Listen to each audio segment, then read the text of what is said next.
about.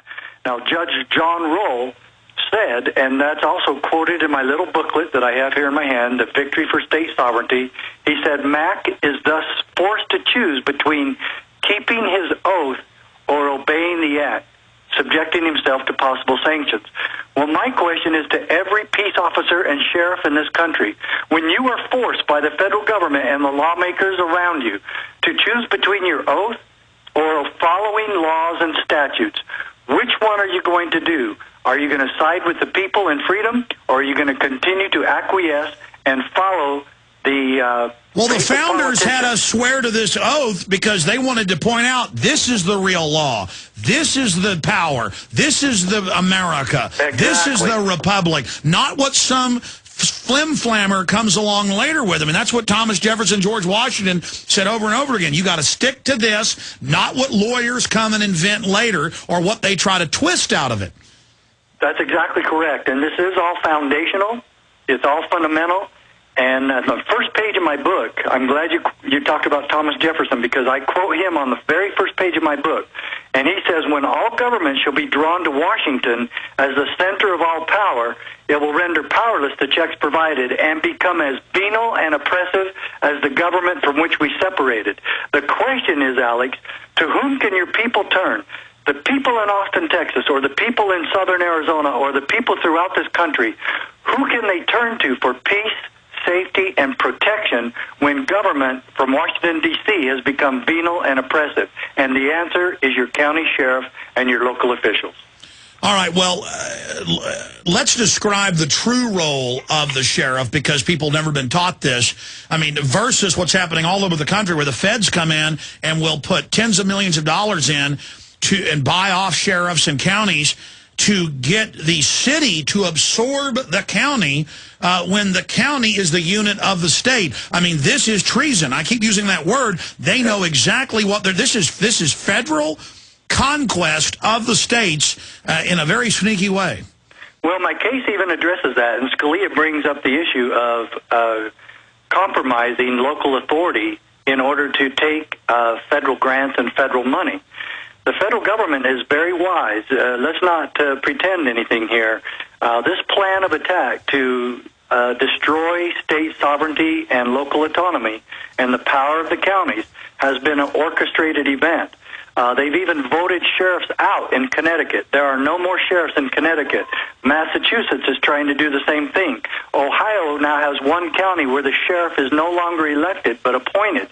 And every sheriff that I've talked to, and I've been talking to hundreds of sheriffs this past year, every one of them, well, not every one of them, but there's about a half of them that are worried if they take strong stands against the federal government and do what my book suggests, that they might lose federal funding. And again, that's a coward's mindset. We've gotten to this point of the sheriff being abolished because the enemy is attacking the Constitution and our republic.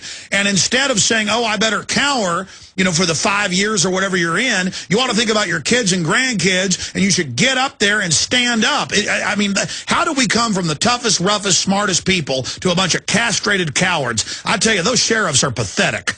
Well, it's all about the money, and I have said this, and I say this in my book, that anyone in this country, I don't care if it's a sheriff, state rep, county commissioner, or anyone else, if you're willing to compromise liberty, if you're willing to compromise the freedom of your citizens to continue to take money, then you, sir, are the traitor, and you have betrayed your own people. This is time to stand, and when I sent this book to Sheriff Prince, I said, Sheriff, tell me honestly, is this book true, and is it the answer? And he says, of course it is. The problem is you've got too many damn wimpy sheriffs. And Alex, I'm just going to tell it like it is. If the sheriffs in this country have the courage to stand, that's the only thing we lack now, is courage within our local communities, courage from county attorneys, courage from county sheriffs and county commissioners to uphold and defend the Constitution for the people, and stop taking the money. Throw that stupid money out. Yeah, we don't need quasi-federal deputized federal toadies. We need the counties and people not liking the feds. That was back when America was free and people were smart. I mean, going back to our founding, not these little pathetic toadies and creatures of the feds. We need men.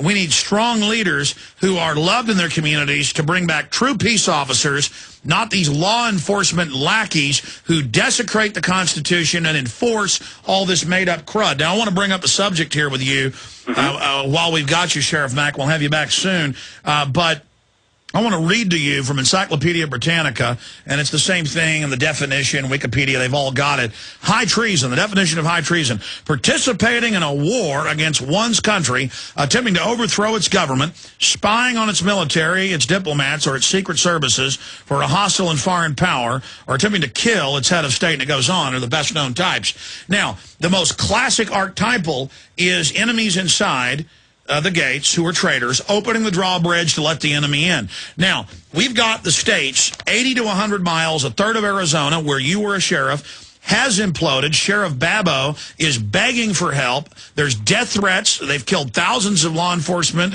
peace officers, but they are law enforcement down in Mexico, in this war. They're now literally roads, highways, the parkland, off limits. Obama tells Senator Kyle treacherously, I want to keep that crisis going so I get amnesty. That's on record. So we have all of this happening. Is that not high treason? I have the article, Obama commits act of high treason, sides with foreign power against Arizona. I have all the facts. I have the 11th Amendment saying the feds can't sue a state or an individual citizen on behalf of a foreign power or an alien, because that was the first amendment they passed after the first 10, because, you know, the states knew the feds could be bought off by foreign corporate powers. Is this not an act of treason by Obama going in there trying to block the state when it's trying to not collapse like Mexico? Well, it is, and not only that, but there's more on the record about what Obama has done. Now, remember, he brought Presidente Felipe Calderon from Mexico to our own United States Congress inside our U.S. Capitol to assail and criticize our own Constitution, our own freedom, our own country, our own laws, and then he got a standing ovation from the liberals and the leftists and the traitors in Washington, D.C. All that was treason. Every bit of this. You cannot show me anything that Washington, D.C. has done in the past 10, 20 years. NAFTA and GATT giving our authority to the WTO unelected corporate board. The SPP that they kept secret, the Judicial Watch got, said we've got to keep this secret in the founding document that the president signed. We got to keep this secret. We got to bring a carbon tax in to erect a North American Union government. I mean, that is the definition of high treason. Anytime that you want to destroy or have politicians who attempt or want to destroy our own Constitution, I believe the Founding Fathers intended that to be treason. And there's only 3 law enforcement authorities granted to the federal government within Article 1, Section 8 of the U.S. Constitution.